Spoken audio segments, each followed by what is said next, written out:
करवा चौथ का आज विशेष दिन है। गुरुजी की सभी बेटियां गुरुजी का दर्शन कर लें और गुरुजी से अरदास करें, गुरुजी का शुक्राना करें। गुरुजी आज आपको विशेष ब्लेसिंग देंगे और जो जितना अरदास करेगा गुरुजी उसकी उतनी मनोकामना पूरी करेंगे। और आप देख रहे हैं वीडियो में कि एक आंटी गुरुजी से अरदास कर रही हैं और गुरुजी हमेशा सुखी होने का वरदान देते हैं। गुरुजी की प्यारी संगत जी, गणेश भगवान का आप दर्शन कर लीजिए। जैसा कि हम सभी लोग जानते हैं, कोई भी पूजा पाठ करें तो गणेश जी को जरूर स्थापित करें वहाँ पे। जय गुरु जी। संगत जी, इस वर्ष सभी सुहागनें कब व्रत रखेंगी, करवा चौथ का व्रत कैसे रखेंगी, जाने तिथि, शुभ मुहूर्त और पूजा विधि। करवा चौथ कैसे आप मनाएं, क्या क्या सावधानी बरतें कि गुरुजी की स्पेशल ब्लेसिंग आज आपको मिलने वाली है। गुरुजी अपनी सारी बेटियों को आज ब्लेस करने वाले हैं, तो गुरुजी की सारी बेटियां जरूर इस सत्संग को पूरा सुने। जय गुरुजी। शुक्राना गुरुजी। हिंदू धर्म में करवा चौथ का बड़ा ही महत्व है। पंचांग के अनुसार यह व्रत हर साल कार्तिक माह में कृष्ण पक्ष की चतुर्थी तिथि के दिन रखा जाता है। इस दिन सुहागिन महिलाएं पति की लंबी उम्र के लिए निर्जला व्रत रखती हैं और शाम के समय पूजा के बाद चंद्रमा को अर्घ्य देकर व्रत का पारण करती हैं। करवा चौथ का व्रत बहुत कठिन माना जाता है।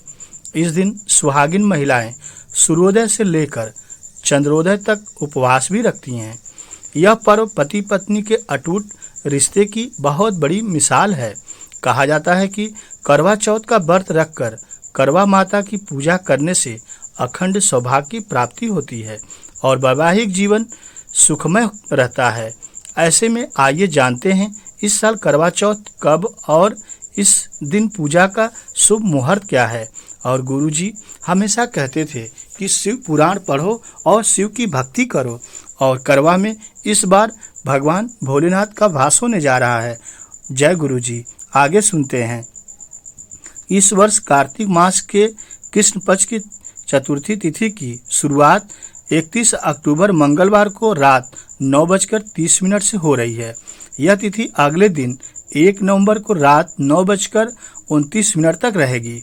ऐसे में उदया तिथि और चंद्रोदय के समय को देखते हुए करवा चौथ का व्रत 1 नवंबर 2023 बुधवार को रखा गया है। जय गुरुजी। करवा चौथ पर चंद्रोदय का समय 1 नवंबर को करवा चौथ वाले दिन चंद्रोदय 8:26 पर होगा। वहीं इस दिन शाम 5:44 से 7:02 तक पूजा का शुभ मुहूर्त रहेगा सारी बेटियों के लिए।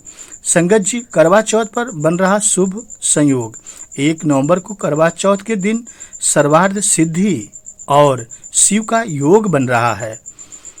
जय गुरुजी। इस दिन सर्वार्थ सिद्धि योग सुबह 6:33 से 2 नवंबर को सुबह 4:36 तक रहेगा। इसके अलावा 1 नवंबर की दोपहर 2:07 से भोलेनाथ शिव योग शुरू हो जाएगा। इन दोनों शुभ संयोग की वजह से इस साल करवा चौथ का महत्व संगत जी बढ़ गया है और गुरुजी अपनी बेटियों को समझाते हैं आगे कि उनकी बेटियां कैसे पूजा पाठ करें। करवा चौथ के दिन सूर्योदय से पहले उठकर स्नान करें। इसके बाद मंदिर की साफ सफाई करके दीपक जलाएं। फिर देवी देवताओं की पूजा अर्चना करें और निर्जला व्रत का संकल्प लें। शाम के समय पुनः स्नान के बाद जिस स्थान पर आप करवा चौथ का पूजन करने वाले हैं वहां गेहूं से फलक बनाएं और उसके बाद चावल पीसकर करवा की तस्वीर बनाएं। इसके बाद 8 पूरियों की अठवारी बनाकर उसके साथ हलवा या खीर बनाएं और पक्का भोजन जरूर तैयार करें। इस पावन दिन महाभोलेनाथ शिव परिवार की पूजा अर्चना भी करिए। ऐसे में पीले रंग की मिट्टी से गौरी माता की मूर्ति का निर्माण करें और साथ ही उनकी गोद में भगवान गणेश जी को विराजित भी कराएं। अब मां गौरी को चौकी पर स्थापित करें और लाल रंग की चुनरी ओढ़ाकर उन्हें श्रृंगार का सामान भी अर्पित करें। माँ गौरी के सामने जल से भरा कलश रखें और साथ ही टोटीदार करवा भी रखें जिसमें चंद्रमा को अर्घ्य दिया जा सके। संगत जी, इसके बाद विधि पूर्वक गणेश गौरी की विधि पूर्वक पूजा करें और करवा चौथ की कथा सुनें। आगे आपको अभी करवा चौथ की कथा भी सुनाएंगे। कथा सुनने से पूर्व करवे पर रोली से एक सतिया बनाएं और करवे पर रोली से 13 बिंदिया लगाएं। कथा सुनते समय हाथ पर गेहूं या चावल के 13 दाना लेकर कथा सुनें। पूजा करने के उपरांत चंद्रमा निकलते ही चंद्र दर्शन के उपरांत पति को छलनी से देखें। इसके बाद पति के हाथों से पानी पीकर अपने व्रत का पारण करें। जय गुरु जी।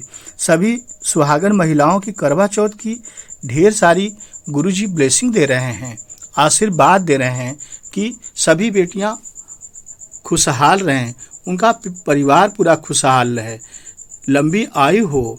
जय गुरु जी। संगत जी, आइए करवा चौथ की कथा जानते हैं।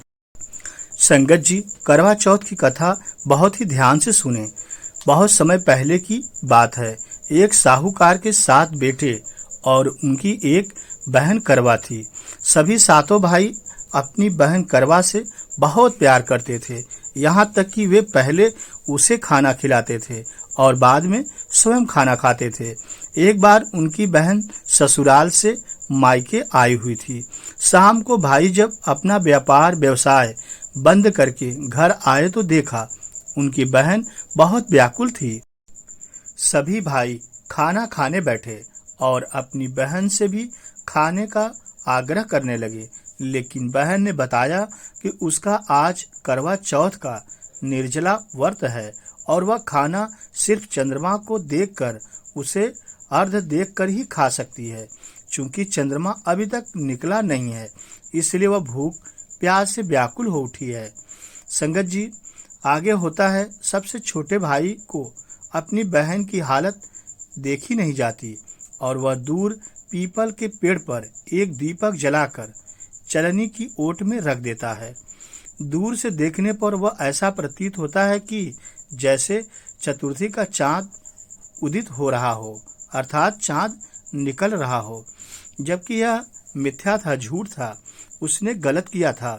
इसके बाद भाई अपनी बहन को बताता है कि चांद निकल आया है, जबकि चांद तो निकला ही नहीं था। आगे तुम उसे अर्घ्य देने के बाद भोजन कर सकती हो, ऐसा भाई ने अपनी बहन से कहा। बहन खुशी के मारे सीढ़ियों पर चढ़कर चांद को देखती है, उसे अर्घ्य देकर खाना खाने बैठ जाती है। संगत जी, आगे बहुत ही कठिन समय आता है।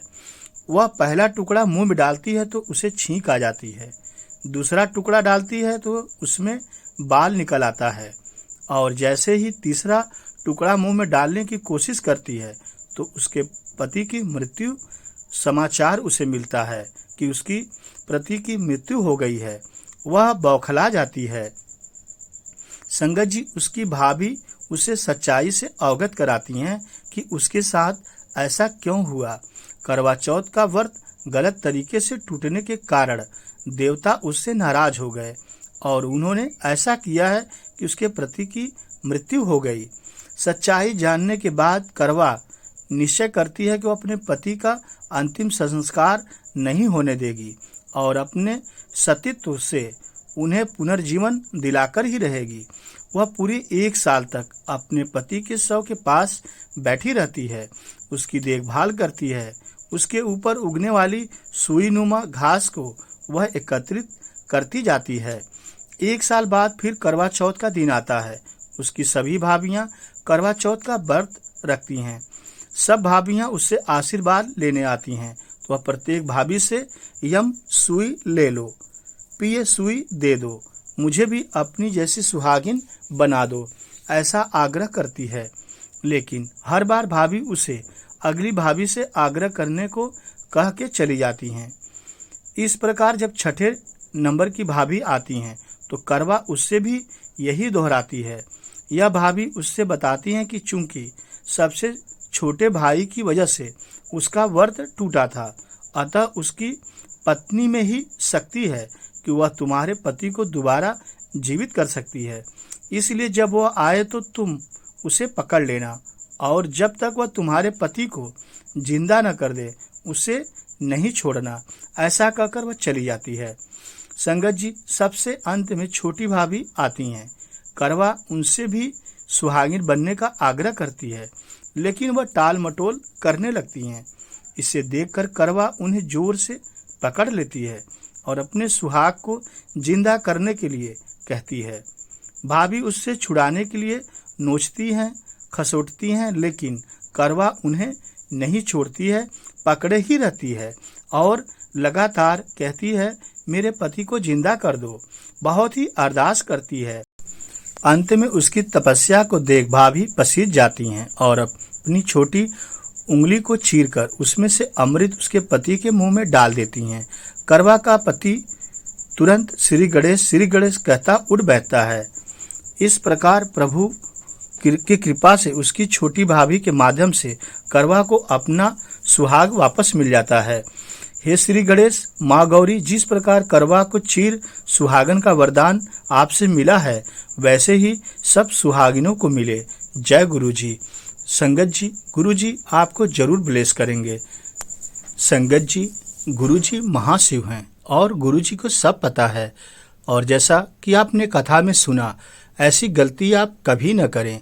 आज की गुरु जी की यही सबसे बड़ी ब्लेसिंग है सभी बेटियों के लिए और सभी भाइयों के लिए, सभी पति के लिए, कि मिलकर रहो। गुरुजी ने कहा है, आपस में प्यार करो, निंदा चुगली बुराई कभी मत करना और गलत रास्ते पे मत चलना।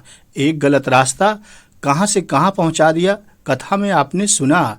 इसलिए गुरुजी कहते थे, हमेशा खुश रहो और ऐश करो, कभी दुख नहीं आएगा। सत्संग, सेवा, सिमरन करो, गुरुजी का भजन करो, भगवान में लीन हो जाओ, गुरुजी का नाम का जप करो।